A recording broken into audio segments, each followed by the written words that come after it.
ओम गणेश हर हर महादेव। एक ऐसा व्रत जो इस शुक्ल पूर्णिमा अर्थात व्यास पूर्णिमा गुरु पूर्णिमा से आरंभ करके पूरे एक महीने तक रहता है, जिसका नाम है कोकिला व्रत। और यह ऐसा कोकिला व्रत है, कई जगह पर उसको कोकिल व्रत कहते हैं, कई जगह पर उसको कोकिला व्रत कहते हैं, और शास्त्रों में इसको कोकिला व्रत के नाम से ही दर्शित किया गया है। और बहुत अद्भुत व्रत है। और यह व्रत ऐसा है कि जिसमें संकल्प में ही आता है कि उल्लिख्य ममेह जन्म जन्मांतरस्य सर्व पाप क्षयार्थम पुत्र पौत्र लक्ष्मी वृद्धये सौभाग्य वृद्धि द्वारा अवैधव्यम सपत्नी नाशाय कोकिला रूप गौरी प्रीत्यर्थम कोकिला व्रतम करिष्ये। अब इसमें ही आप इसका अर्थ समझिए कि ये मानिए कि एक संसारी स्त्री के लिए, एक संसारी मनुष्य के लिए, एक संसारी के लिए जितने भी दुख होते हैं या दुख के कारण होते हैं, वह सारे दुख के कारण इस व्रत के माध्यम से नष्ट विनष्ट हो जाते हैं। जैसे सर्व पाप मम अर्थात मेरे सभी जन्म जन्मांतर के पाप है उसका विनाश हो, उसके लिए पुत्र पौत्र लक्ष्मी वृद्धि अर्थ है मेरे परिवार में पुत्र पौत्र सब बढ़ते ही रहे, परिवार की वृद्धि हो उसके लिए, सौभाग्य की वृद्धि हो उसके लिए, लक्ष्मी की वृद्धि हो उसके लिए, अवैधव्यम सपत्नी नाशाय अवैधव्यता हो मतलब कभी कभी विधुर योग होता है, विधवा योग होता है, चाहे वो दोनों साइड से हो, मतलब अगर पुरुष है तो उसके जीवन में स्त्री नहीं रहेगी ऐसा कोई दोष है, स्त्री है उसके जीवन में पुरुष ना रहे ऐसा कोई दोष है, तो वह भी मुक्त हो जाए उसके लिए कोकिला रूप गौरी प्रीत्यर्थम, जो कोकिला रूप है ना, गौरी माता पार्वती का स्वरूप है, उनकी प्रीति के लिए मैं यह व्रत करूंगा या करूंगी।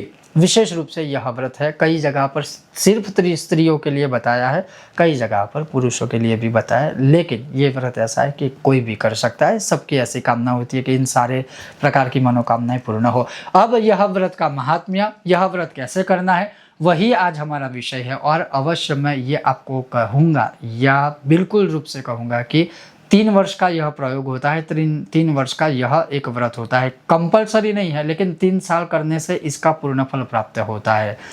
हर साल जब से यह व्रत शुरू होता है तब से लेकर के 1 महीने तक। अब वो है क्या, वो श्रवण करें। उससे अगर आपको यह विषय पसंद आए लाइक करें, शेयर करें, चैनल पर नए हो तो सब्सक्राइब कीजिए। और एक चीज़ अवश्य मैं आप सबको भी बोलूँगा कि आपके प्रांत में क्या यह व्रत प्रचलित है, प्रसिद्ध है, अगर है तो आपके वहाँ किस रीति रिवाज से किया जाता है वो आप हमें हमारे व्हाट्सएप नंबर पर हमें भेज सकते हो, या फिर इसी वीडियो के नीचे कमेंट बॉक्स में भी आप समय है तो विस्तार से लिख सकते हो। शुरू करते हैं।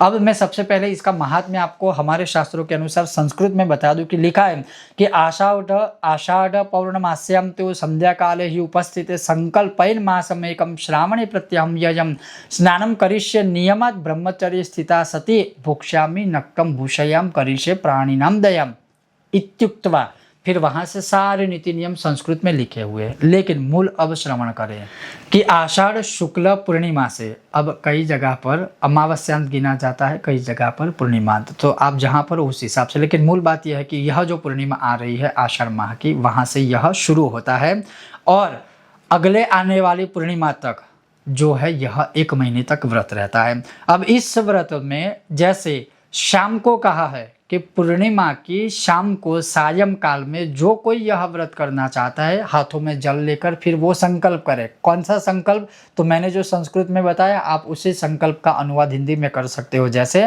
हे भगवान, हे कोकिला, हे गौरी पार्वती या हे गौरी शिव, मेरे जन्मों जन्मांतर के सारे पाप नष्ट हो, पुत्र पौत्र अर्थात मेरे परिवार की वृद्धि हो, पुत्र पौत्र की मुझे प्राप्ति हो, लक्ष्मी की प्राप्ति हो, लक्ष्मी की वृद्धि हो, मेरे घर में अलक्ष्मी का विनाश हो, मेरी सारी मनोकामनाएं पूर्ण हो, और भाई आदि के लिए यहाँ भ्राता शब्द का भी प्रयोग किया है, तो भाई आदि की भी कल्याण हो, लक्ष्मी की वृद्धि हो, मेरे सौभाग्य की वृद्धि हो, और अवैधव्य अर्थात जो विधुर योग है, विधवा जो शादी है उसका विनाश हो, एवं कोकिला रूप श्री गौरी की प्रसन्नता के लिए मैं कोकिला व्रत को करूंगी। इस प्रकार से संकल्प करना है। जल लिया हुआ है किसी पात्र में छोड़ दीजिए, फिर वह जल किसी पवित्र जगह पर आप विसर्जित कर सकते हो।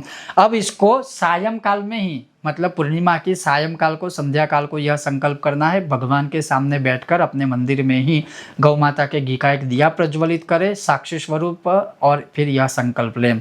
अब यह कर लेने के बाद दूसरे दिन से क्या आरंभ होता है, तो पूरे महीने तक आपको सबसे पहला नियम है कि ब्रह्मचारिणी रहना है, तो मतलब ब्रह्मचारी रहना है आपको। दूसरा, संभव है तो ब्रह्म मुहूर्त में उठकर ही आपको स्नान करना है। तीसरा, नक्त भोजन करना है, या सिर्फ फलाहार भी कर सकते हो। नक्त भोजन का मतलब यह है कि अन्न का आहार नहीं करना है। अन्न के अलावा जैसे हम साबूदाना खाते हैं, सामक खाते हैं, मुरैया खाते हैं या फल खाते हैं, वो नक्त भोजी कहा जाएगा। तो आप एक समय वो खाना खाएं, एक समय कुछ नहीं खाना है पूरे 1 महीने तक। फिर भूमि शयन करना है वह, और इस प्रकार से कभी अगर संभव है तो पूरे माह के दौरान एक तीर्थ में अवश्य स्नान करें ताकि पुण्य फल की वृद्धि हो। उसके अलावा जब भी आप नित्य प्रातःकाल स्नान करते हो तो स्नान के समय आप पानी में आंवला, सफ़ेद तिल अवश्य अर्पण करें और फिर स्नान करें, ताकि उससे आपको बहुत सारा पुण्य मिले और आप जो व्रत कर रहे हैं उसका आपको पूर्ण रूप से जो है फल प्राप्त हो। फिर प्रतिदिन इस प्रकार से यह व्रत का संकल्प हुआ, स्नान आदि नीति नियम आदि हुआ। सुबह ब्रह्म मुहूर्त में उठने के बाद जब सूर्य उदय होता है उस समय पर भगवान सूर्य को तांबे के कलश में जल लेकर, जल में आप गुड़ है, चंदन है, कुमकुम है, फूल आदि डाल सकते हो।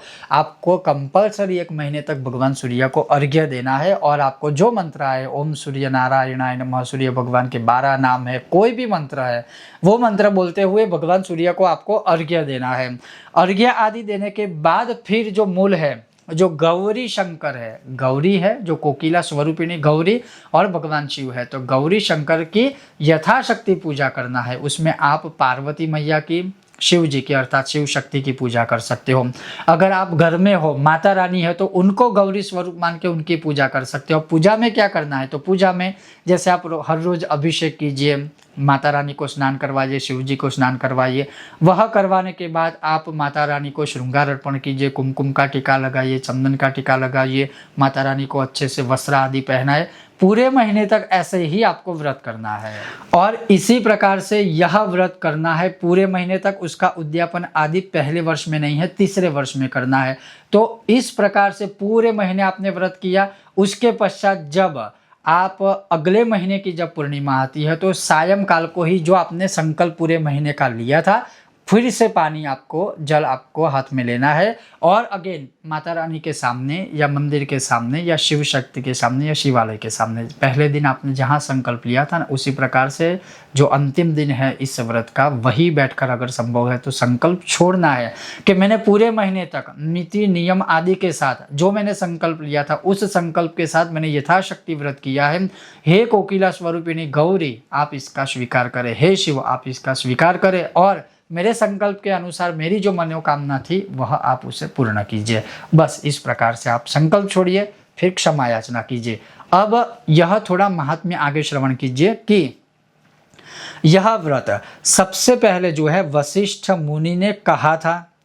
हे पार्श, कीर्तिमाला ने उसी प्रकार किया था जैसा वशिष्ठ जी ने कहा था, और उसकी सारी मनोकामना पूर्ण हो चुकी थी। अब इसी प्रकार से यहाँ पर बहुत सारी चीज़ें और लिखी है कि व्रत के अंत में आप किसी सुहागनी को श्रृंगार दान कीजिए, आदि आदि आदि, जो भी है पूरा महात्म्य, क्योंकि बहुत लंबा व्रत है। तो ये सारी चीज़ें हो गई, आपको आचरण करना है देश काल के अनुसार। अब यहाँ पर जो एक चीज़ है कि रुक्मणी जी ने स्नान करके शिवा कोकिला का पूजन किया था, और इस व्रत के प्रभाव से उनको विष्णु अर्थात कृष्ण भगवान मिले थे। इसमें कोई संदेह नहीं है, ये लिखित रूप में ग्रंथों में कहा है। कुचेला मलिना दीना, दूसरे का काम करने वाले, वंद्या, काक वंद्याति वत्सा, मृत वत्सा, ये जो सब है इसी व्रत के प्रभाव से उत्तम फल को प्राप्त करती है, और आयु, आरोग्य, ऐश्वर्य, सुख, वृद्धि, यश, प्रजा, ये सब को प्राप्त करती है। लेकिन अब मूल विषय की बात यह है कि इस व्रत को 3 बार करें। जैसे इस बार आपने 1 महीने किया, अगले वर्ष 1 महीने करना है, और तीसरे महीने में पुनः एक अंतिम बार, मतलब तीसरी बार करना है। और जब यह मनुष्य तीसरी बार व्रत करता है तो यह पूरे सौभाग्य को वह जो स्त्री है वह प्राप्त करेगी, और ये सारी चीज़ें जो है इसमें लिखी हुई है। फिर उसका उद्यापन आदि किया जाता है। तो एक बार आप यह शुरू कीजिए, बहुत सारी चीज़ें मतलब कॉम्प्लेक्स ना हो जाए इसलिए मैं इसमें आपको सारी चीज़ें डिटेल में और नहीं बता रहा हूँ। लेकिन एक बार आप इस व्रत की शुरुआत कीजिए। उसका उद्यापन कैसे करना है अवश्य वो भी आने वाले समय में बताऊँगा। उद्यापन भी सहज ही सरल ही है, आप किसी अपने ब्राह्मण देवता को बुलाकर भी करवा सकते हो, विशेष कोई विधि विधान नहीं है। लेकिन मूल रूप से बात यह है कि जो कोई भी मनुष्य यह कोकिला व्रत करता है, खास करके स्त्रियों के लिए, तो जो कोई भी महिला यह कोकिला व्रत करेगी तो इसमें और क्या बाकी रहा? पुत्र, पौत्र, परिवार, भाई, लक्ष्मी, स्वयं के जन्मों जन्मांतर के पाप, इस जन्म के पाप, सारी चीज़ें तो इसमें आ गई, कुछ बाकी नहीं रहता। लेकिन हाँ, नीति नियम के साथ अगर आप यह व्रत करेंगे तो ऐसा फल इसका अवश्य प्राप्त होगा जैसा इसमें लिखा है, भगवान ने कहा है। बहुत बड़ा व्रत है, बहुत सारा महात्म्य है, लेकिन मूल आपको मैंने बता दिया है। तो कोई भी अगर आप चाहे तो यह व्रत कर सकते हो, बाकी कोई विशेष नीति नियम नहीं है। फिर भी आपके कोई प्रश्न हो तो आप इस वीडियो के नीचे हमें कमेंट बॉक्स के माध्यम से पूछ सकते हो। ओम गणेश, हर हर महादेव।